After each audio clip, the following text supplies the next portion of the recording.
Hello friends, how are you. आप कैसे हैं? तो ठीक होंगे। Welcome to group study classes class ninth chemistry chapter first matter in our surrounding, जो मैं आप लोग के लिए लाया हूं। और आप जानते हैं कि फैक्ट जेट का जो ग्रुप स्टडी क्लासेस का जो फैक्ट है वो भी आज कोई फैक्ट बहुत अच्छा फैक्ट है। आपको जानकर अच्छा महसूस होगा क्योंकि वो हमारे इंडियन के बारे में है और हमारे इंडियन में भी ऐसे लोग हैं जो आपको सुनेंगे, जो आप जिसके बारे में जानोगे। तो मैं आज बात करने वाला हूँ श्रीकांत जी चक्कर का बात करूंगा। मैं उनके बारे में कुछ आपको बताऊंगा, अनोखी रोचक तथ्य जिसको आप जानकर हैरान रहेंगे। और फिर मैं स्टार्ट करता हूं ग्रुप स्टडी क्लासेस का जो क्लास 9 तक केमिस्ट्री का है। चैप्टर 1 है मैटर इन आवर सराउंडिंग। तो आई होप मैटर आप बाकी फर्स्ट पार्ट में देखी होंगे, तो ये सेकंड पार्ट है। तो सेकंड पार्ट में मैं आपको बताऊंगा कि change of liquid into gas. First में हुआ था gas into solid into liquid, अब इसमें होगा चेंज लिक्विड इनटू गैस। तो मैं बताता हूँ on increasing temperature of liquid then kinetic energy of liquid molecules increase। देखिए on increasing the temperature, जो लिक्विड जो चेंज होता है इनटू गैस में, तो उस समय जो इंक्रीजिंग का टेम्परेचर होता है, on increasing the temperature of liquid का जो टेम्परेचर होता है वो काइनेटिक एनर्जी में और लिक्विड मॉलिक्यूल्स में इंक्रीज होता है। ठीक है। On further increasing temperature kinetic energy of water molecule is overcomes to force. और जो काइनेटिक एनर्जी और वाटर मॉलिक्यूल्स होते हैं लिक्विड के, वो ओवरकम फोर्स लगाते हैं। और अट्रैक्टिंग एक्शन बिटवीन लिक्विड, और किसके between? Attracting action between liquid molecule. On this situation liquid change into gas. और इस सिचुएशन में लिक्विड क्या होता है? Change into gas. ठीक है, लिक्विड क्या होता है? Change into gas. अब मैं आपको बताता हूँ बॉइलिंग पॉइंट। बॉइलिंग पॉइंट क्या था? बॉइलिंग पॉइंट, तो बॉइलिंग पॉइंट है एक minute. Boiling point the temperature at which liquid change into gas are known as boiling point. जो टेम्परेचर है लिक्विड, जिस टेम्परेचर पे लिक्विड गैस में चेंज होता है उसी को ही बॉइलिंग पॉइंट कहते हैं। ठीक है, लिक्विड जिस टेम्परेचर पे गैस में चेंज होता है उसी को बॉइलिंग पॉइंट कहते हैं। जैसे आप पानी गर्म करने को रखे हैं तो उसमें से जो भाप निकलते हैं, तो पानी गर्म हो रहा है तो लिक्विड गैस में चेंज हो रहा है, तो वो दो पानी को गुनगुना करते हैं, आप पानी को गर्म करते हैं तो उसमें से गैस भी निकलती है वेपर के फॉर्म में जो ऊपर जाती है।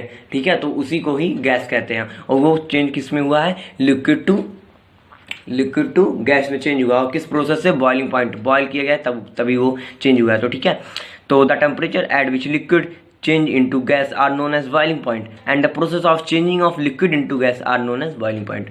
और जो process of liquid into gas, जो liquid change into gas होगा उसको भी हम कहते हैं। ठीक है, तो अब मैं आपको बताता हूँ effect of pressure on the state change of matter.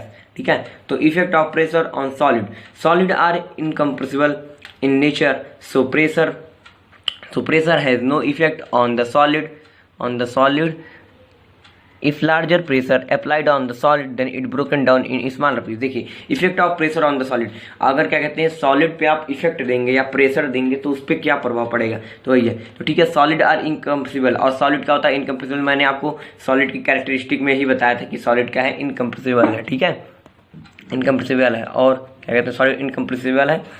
In natural और natural so pressure has no effect on the solid. और इस नेचुरल है और उस पर प्रेशर कोई इफेक्ट नहीं करेगा। ठीक है, if larger pressure applied on the solid, अगर लार्जर प्रेशर यानी बहुत भारी मात्रा में प्रेशर अप्लाई करेंगे उस पर, तो then it broken down into smaller piece. और तब जब भारी मात्रा में उस पर प्रेशर डालेंगे तो वो क्या होगा? ब्रोक हो जाएगा, ब्रेक इनटू स्मॉलर पीसेस, तो छोटे छोटे पार्टिकल्स में डिवाइड हो जाएगा। तो उसी को इफेक्ट ऑफ प्रेशर सॉलिड में अगर होगा, solid are incompressible in nature, so pressure has no effect on the solid. If larger pressure applied on the solid then it broke down into smaller piece. ठीक है, तो किस में broke down होगा? Smaller piece में।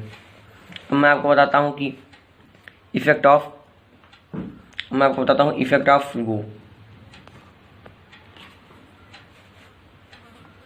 effect of pressure on liquid is also in the compressive in nature, so pressure has no effect on the liquid।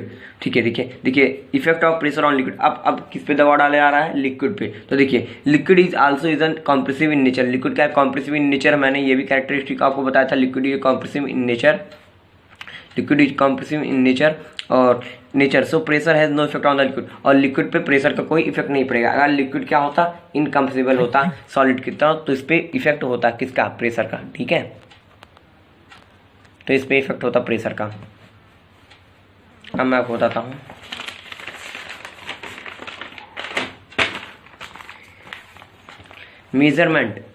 Measurement of temperature. तो measurement of temperature है, temperature measured in F C and K, but Kelvin is the SI unit of temperature.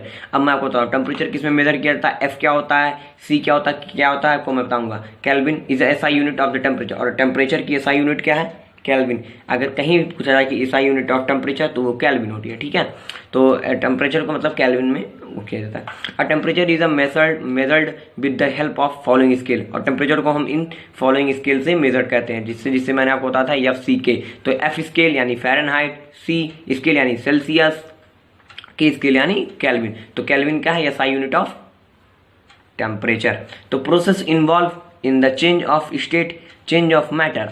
तो देखिए the following process which involve in change of matter, change of states और matter, ठीक है। तो in following state से जो matter होते हैं वो मैटर के स्टेट और उसमें चेंज आते हैं, परिवर्तन आते हैं। तो देखिए फर्स्ट पॉइंट है मेल्टिंग पॉइंट। मेल्टिंग पॉइंट आप जानते हैं, मैंने आपको मेल्टिंग पॉइंट बताया था कि पिघलना होता है। फ्यूजन, फिर इवापोरेशन, फिर फोर्थ है कंडेंसेशन, फिर सब्लिमेशन, फिर फ्रीजिंग और सॉलिडिफिकेशन। अब मैं आपको सबसे पहले बताता हूँ कि मेल्टिंग और फ्यूजन क्या है। तो melting change of solid into liquid, ठीक है। देखिए सॉलिड जो है, सॉलिड जब लिक्विड में चेंज होगा तो उसी को मेल्टिंग पॉइंट कहते हैं। देखिए द प्रोसेस इन विच, देखिए द प्रोसेस यानी मतलब कोई भी सॉलिड चीज़ अगर वो पिघल रहा है तो जैसे देखिए आपको सीधा सा आइस यानी बर्फ पिघलता है कि नहीं लिक्विड में।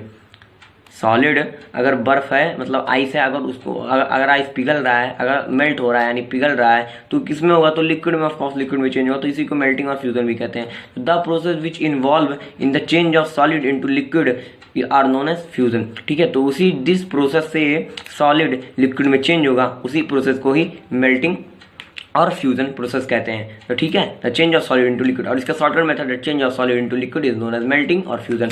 अगर कोई फ्यूजन पूछे तो अब भी आप यही डिफिनीशन बता सकते हैं, और कोई मेल्टिंग पूछे तब भी आप यही डिफिनीशन बता सकते हैं। तो ठीक है, अब मैं आगे चलता हूँ। मैं आपको बताता हूँ इवेपोरेशन। इवेपोरेशन क्या होता है आप जानते होंगे, बहुत सारे लोग जानते होंगे। Changing of liquid into vapour, यानी जो लिक्विड है वो वेपर के फॉर्म में जा रहा है ऊपर, तो उसी को ही इवेपोरेशन कहते हैं। जैसे आप देखिए तालाब में ठंडियों में देखिए धुआं निकलता है, जो उसी को ही वेपर कहते हैं, और वही इवेपोरेशन प्रोसेस हो रहा होता है वहाँ। लिक्विड देखिए, लिक्विड में से भाप निकलते हैं, जो भाप ऊपर जाते हैं यानी आकाश में, तो वो भाप जाते हैं, तो उसी को ही इवेपोरेशन प्रोसेस कहते हैं। तो देखिए changing of liquid into vapour, तो आपको पता होगा कि लिक्विड किस में चेंज हो रहा है, वेपर में। तो the process which involve in the change into vapour are known as evaporation. तो ठीक है, तो जिस प्रोसेस से लिक्विड चेंज हो रहा है किस में, वेपर में, जो धुआं निकलता है वेपर, उसी को ही इवेपोरेशन कहते हैं। ठीक है, उसके बाद मैं आपको बताता हूँ फोर्थ में कंडेंसेशन। कंडेंसेशन है changing of gas into liquid. ठीक है, चेंजिंग ऑफ गैस वो अगर गैस कन्वर्ट हो रहा है किसमें, लिक्विड में, गैस कन्वर्ट हो रहा है लिक्विड में, तो उस प्रोसेस को हम कंडेंसेशन कहते हैं। तो देखिए the process which involve in the change of gas, the process which involve into change into gas are known as condensation. ठीक है, जिस प्रोसेस से गैस किसमें चेंज हो रहा है, लिक्विड में, आर कॉल्ड कंडेंसेशन प्रोसेस, उसी को कंडेंसेशन प्रोसेस कहते हैं। अगर आप डिफिनेशन आप लिख देंगे तो सब्लिमेशन, उसके बाद सब्लिमेशन है change of solid into gas, the process by which change of solid into gas called sublimation.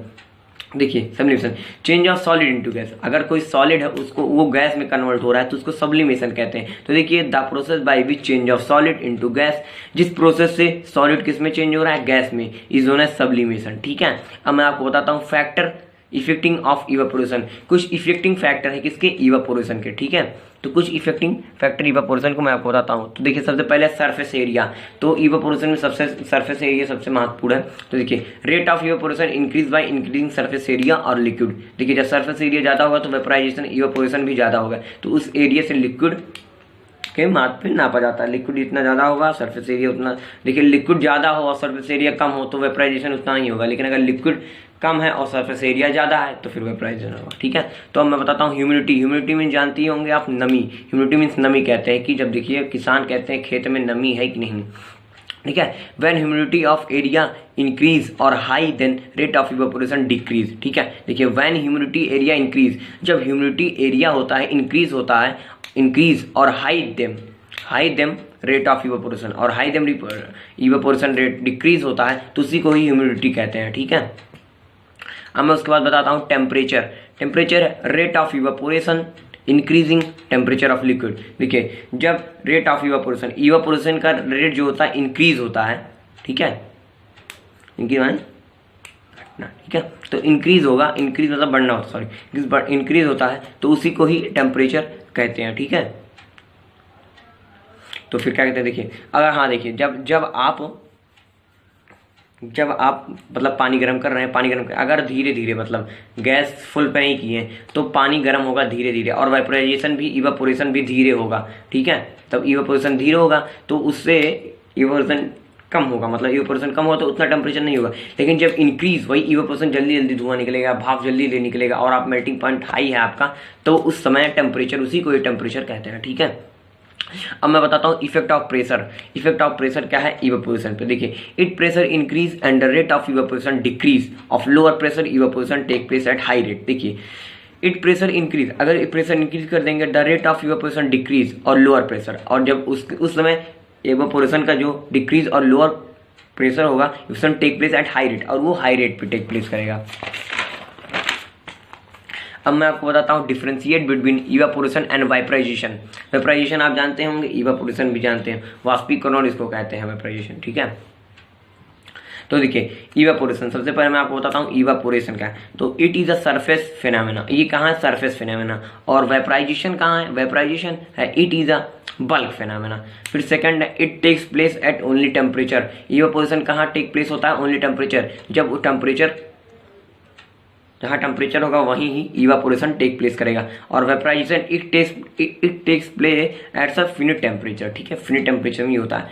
और कहते हैं जो इवेपोरेशन होगा इट अकर्स एट कैसे क्या होता है केल्विन, ठीक है, इट्स अकर एज केल्विन। और जो वेपराइजेशन होगा it's occur at 100 degree Celsius, C से सेल्सियस होगा, ठीक है। तो ये किस पे अकर करेगा, तो ये 100 डिग्री सेल्सियस पे अकर करेगा, और इट अकर एट के यानी केल्विन, ठीक है, केल्विन से अगर करेगा।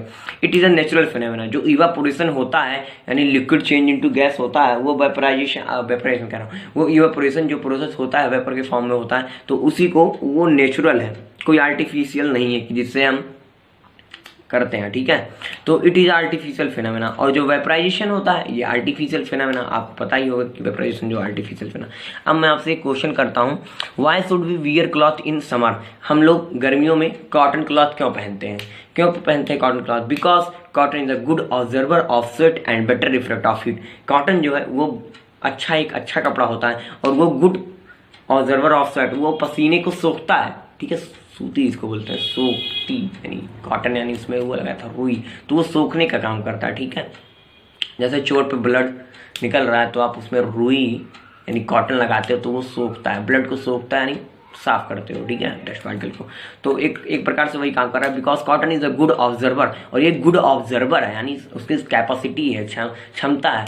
तो आपको कॉटन ही पहनना चाहिए, कॉटन कपड़े ही गर्मियों में पहनने चाहिए। इस समय तो गर्मी बहुत है, पूरे पसीने में भीगा हुआ हूँ, ठीक है। तो स्वेट एंड बेटर रिफ्लेक्ट, और रिफ्लेक्ट का हीट भी उसका अच्छा होता है। अब मैं आपको बताता हूँ डिफ्यूजन क्या है। Diffusion the process of mining of particle of different substance are known as diffusion. जिस प्रोसेस से माइनिंग ऑफ पार्टिकल है, minimum particle difference of known as diffusion.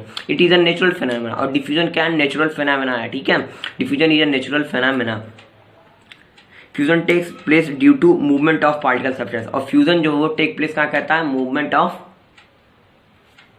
Of particle और सब्सटेंस, ठीक है, मूवमेंट ऑफ पार्टिकल और substance observe by Robert brown so particle motion. और इसके observe किया है रॉबर्ट ब्राउन के सो पार्टिकल मूवमेंट, जिसको आप जिगजैग मोशन भी ब्रोमीन मोशन कहते हैं, जिगजैग मोशन, टेढ़ा मेढ़ा मोशन। देखिए motion when body ten change position, तो ये है मोशन, और रेस्ट भी आपको पता, तो मोशन यानी जिगजैग मोशन जब टेढ़ा मेढ़ा घूम रहा है, ठीक है, उसी को ही जिगजैग मोशन कहते हैं। जिगजैग मतलब टेढ़ा मेढ़ा। फिर मैं बात करता हूँ effect of temperature on diffusion. Temperature और डिफ्यूजन का इफेक्ट जो है, effect of temperature on diffusion, ठीक है। तो diffusion process depend on temperature, तो पूरा आपको पता ही है डिफ्यूजन प्रोसेस जो पूरा वो डिपेंड ऑन किस पे होता है, टेम्परेचर पे। If temperature increase there diffusion process increase. अगर टेम्परेचर इंक्रीज होगा तो डिफ्यूजन भी इंक्रीज होगा, और बिकॉज क्यों इंक्रीज होगा, because of the increasing of kinetic energy. और अगर डिक्रीज होगा तो वो भी डिक्रीज होगा, और क्यों इंक्रीज होगा, because of due to of kinetic energy. अब मैं आपको बताता हूँ कि of particles so speed of movement particles, ठीक है। अब मैं एग्जांपल बताता हूँ diffusion. Two gases each other and form of homogeneous mixture by the process of diffusion. अगर टू गैसेस और होमोजेनियस मिक्सचर में बाय द प्रोसेस तो वो डिफ्यूजन, ठीक है। The small of performs spread out in large distance by the process of diffusion, ठीक है। Third है sugar dissolve in water bye the process of diffusion. अगर शुगर किस में डिजॉल्व हो रहा है, वाटर में, तो किससे हो रहा है, डिफ्यूजन से हो रहा है। किससे हो रहा है, डिफ्यूजन। अगर कोई भी आप पूछे कि शुगर क्यों डिजॉल्व हो रहा है वाटर में, तो किस प्रोसेस से है, डिफ्यूजन से, ठीक है। तो आप भी किसी से पूछ सकते हैं। तो आज का चैप्टर ये कंप्लीट हो गया, मैटर्स इन आवर सराउंडिंग। अब मैं नेक्स्ट चैप्टर लाऊंगा, वो मैं खुद तय करूंगा, आप नहीं। तो thank you for watching and तो अब तो स्टार्ट है ग्रुप स्टडी क्लासेस का फैक्ट जो आज अपने इंडियन के बारे में है, ठीक है। तो अब ऐसे मैं नाम तो आपको बता ही दिया हूँ। वैसे श्रीकांत जिचकर इनका नाम है, जिचकर, ठीक है। तो अगर मैं आपसे पूछूं कि भारत के सबसे पढ़े लिखे व्यक्ति कौन है, तो आप क्या नाम बताएंगे? आई होप आप नाम बताने, क्योंकि मैं नाम आपको बता चुका हूँ, श्रीकांत जिचकर। भारत के सबसे पढ़े लिखे व्यक्ति अभी तक के माने जाते हैं श्रीकांत जिचकर। और अगर आप कहेंगे कि कैसे, क्यों, इनके पास क्या थी, कितनी डिग्रियां थी, तो मैं ये भी बताता हूँ। इनके पास टोटल 20 डिग्री थी। 20 डिग्री यानी 20 डिग्री बहुत डिग्री होती है, इसीलिए इनको सबसे ज़्यादा पढ़ा लिखा व्यक्ति माना गया है। किसका? भारत का, और कहीं देश का नहीं, विदेश का नहीं है, ठीक है। तो श्रीकांत जिचकर हैं, इनके पास 20 डिग्रियाँ थी। अगर मैं इनके डिग्रियों के बारे में बताऊं तो महत्वपूर्ण बड़ी डिग्रियां, जो सबके सपने होते हैं, वो डिग्री इनके पास थी। देखिए, सबसे पहले आईपीएस की डिग्री थी इनके पास, उसके बाद आईएएस की डिग्री थी इनके पास, डॉक्टरेट की, यहाँ तक कि डॉक्टर की भी डिग्री थी, यानी भगवान वाला भी काम करना चाहते थे, यानी डॉक्टरेट की, और वकील, एडवोकेट, झूठ थोड़ा, ठीक है। तो और इनका निधन ये भी बता देता हूँ कब हुआ था। तो इनका निधन 2004 में हुआ था, अभी मुश्किल से 15 साल पहले, 15-16 साल पहले, ठीक है, कैलकुलेट कर लेना, ठीक है। तो इतने साल पहले हुआ था। तो अब मैं लिख के बता देता हूँ आपको, क्योंकि यहाँ हिंदी लिखना अनिवार्य है, ठीक है। तो मैं बात लिखता हूँ, भारत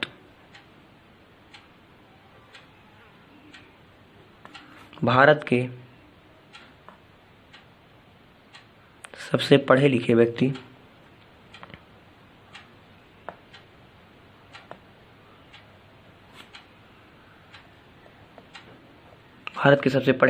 कौन थे?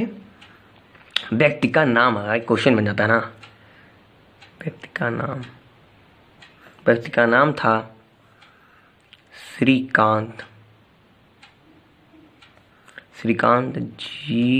जिचकर, ठीक है।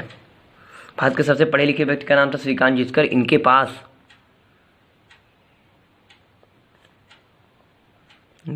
कुल मिलाकर कुल 20 डिग्रियां थी।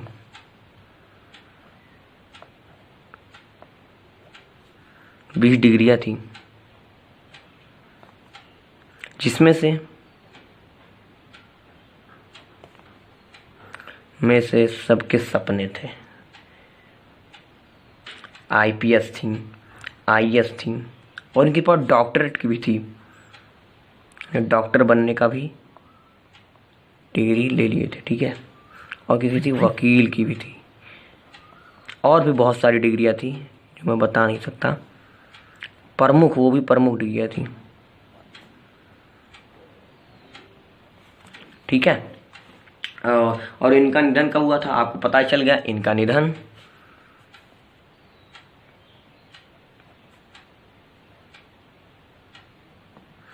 निधन हुआ था 2004 में हुआ था,